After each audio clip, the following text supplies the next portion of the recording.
A game of chess is like a sword fight. You must think first, before you move. Style is immensely strong and immune to nearly any weapon. When it's properly used, it's almost invincible. The consensus was, you dropped the first and then won the second and third rounds. Before the judges read the scorecards, is that how you kind of figured it had been scored? Yeah, I kind of figured that. I know I dominated most of the first round, but even though once he took me down, it was kind of hard for me to stand up, and I was trying to fight the choke more off than just get straight up. So I would have gave him that round because he did dominate the rest of the round, and I know that's what the judges see a lot is the end of the round, and he was on top of me the most of the time, and I was just pretty much focused on not taking so many bombs and getting choked out in the first round. It surprised you then that there was a scorecard for Delorme at the end? Yeah. It did. I didn't expect it to be a split decision. I felt the second and third round were completely mine, even off of the takedowns that he threw. Most of the takedowns that he got were off of mistakes that I've made, but I was able to reverse, get right back up, and get on top of him instead. So I felt that it shouldn't have been a split decision, but that's what they say, don't leave it to the judges. And we saw a very wide array of strikes from you, particularly in the second and third when you got things going. How happy were you with your striking game? I was pretty happy that I was able to open up so much. I was catching his timing, so I was able to make him miss a lot, which opened up a lot more room for me to get my strikes in. And once I got the timing down, I just knew he wasn't reacting fast enough to keep up with what I was doing. So I felt very comfortable striking with him. How comfortable do you feel at this weight class? Because you're obviously very big for the division. Is this a cut you can make easily, or was it a lot of effort this time? Well, any cut is difficult. It's usually the last 2 pounds, which is the bitch, excuse me. But definitely I felt really good for this weight class. But then again, you got to look at Delorme. You got to look at a lot of these fighters at 135. I'm not the biggest one, and they're all pretty much my size. When I was cutting weight with Delorme, and he was a little bit heavier than I was.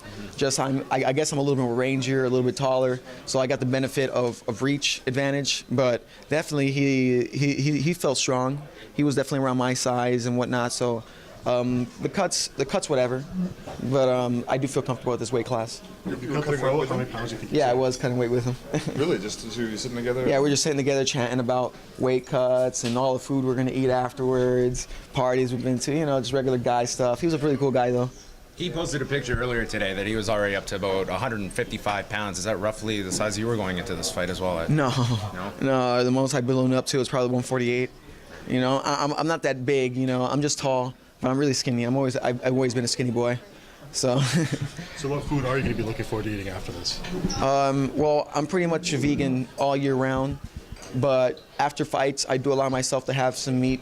So I'm probably going to go look for when I get home to Miami, of course, probably get me a nice bison steak. I definitely like the more rare meats that you usually don't get, and the more gamier the better. I'm not into the how would you say, more conventional meats. I like that gamey taste. I like the toughness of it. So I guess since I don't eat it as much and as often, that's what I'll be looking forward to. Probably get to the Keys, get me some yellowtail snapper.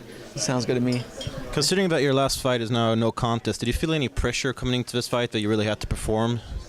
No, not at all. The only type of pressure I feel towards any fight is the same pressure I feel.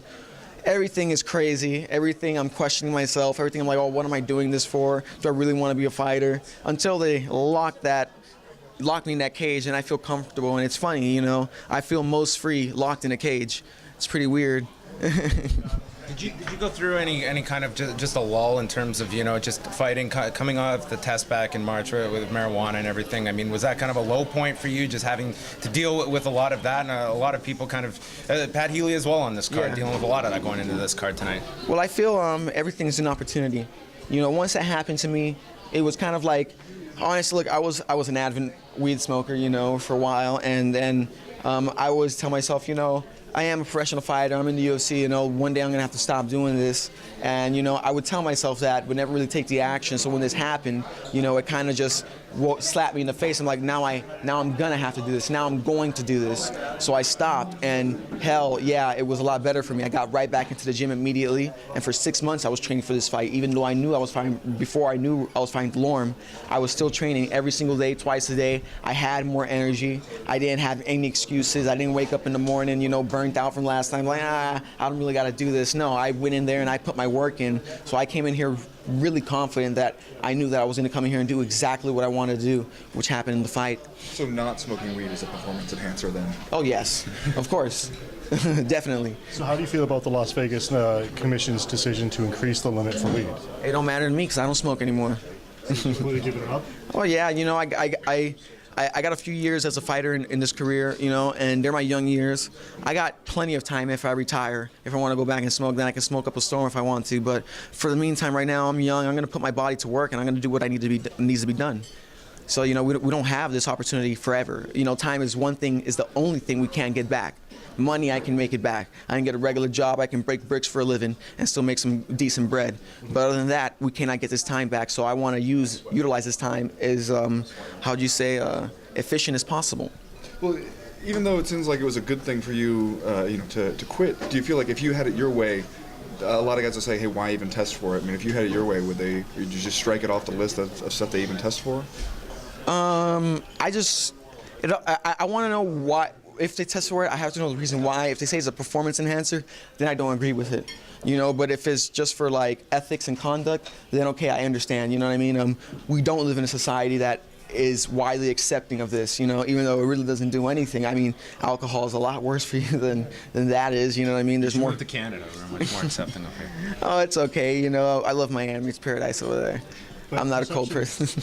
The perception of it is changing, though, and it's becoming legal in more and more states.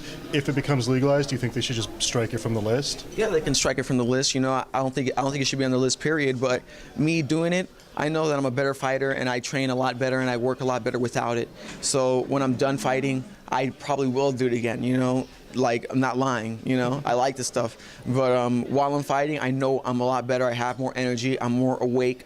And I'm just, you know, I'm more coherent, and you know, I'm ready to fight, you know, anytime. So, for me personally, they can strike it off the list, but I'm still not going to do it because I know I'm going to kick some ass without it.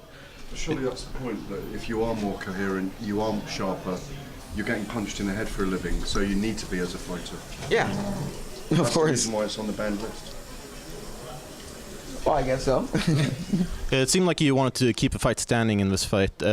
How did you feel about his level of striking and just his durability? You hit him with quite a few hard shots. He had pretty good boxing. He caught me with a couple of shots, especially some body shots that I felt around the second round. But I knew that he didn't have the speed or timing to keep up with me. And I felt very comfortable standing up with him, you know, like I was able to land all my shots and whatnot. He definitely did have some durability. And, you know, I mean, I'm not the person with the hardest punching power, but I did hit him a lot, you know, a lot of clean shots. And he was really good at ducking his forehead right into my punches. As you can see, I bruised a little bit of my knuckles there.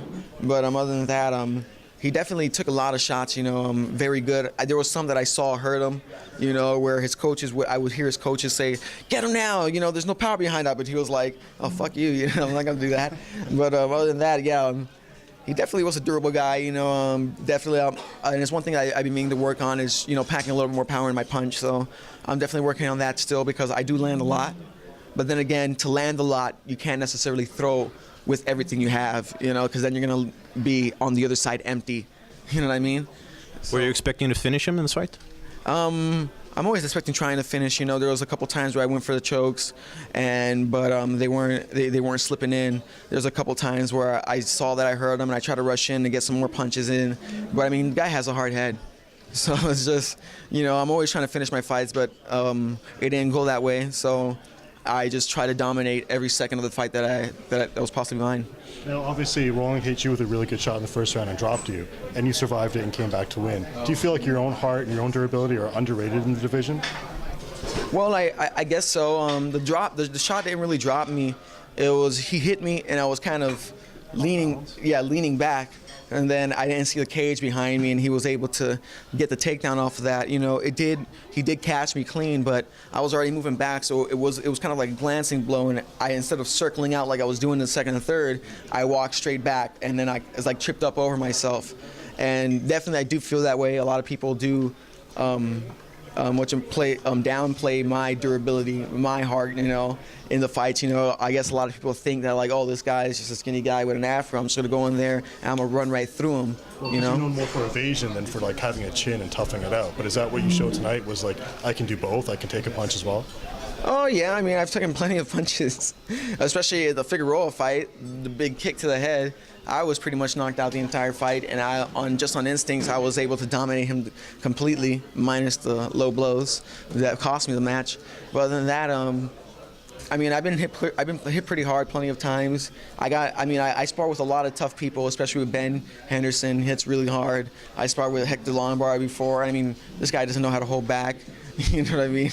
I spar with a lot of big people and stuff and been hit pretty hard. I know that I got a good chin. You know, I can take punches and still keep going. I mean, it's what I signed up for, and I wouldn't be in the UFC for no reason. They just wouldn't put me out here because of my afro and my good looks. You know what I mean? I got to have some type of skill behind what I'm talking about.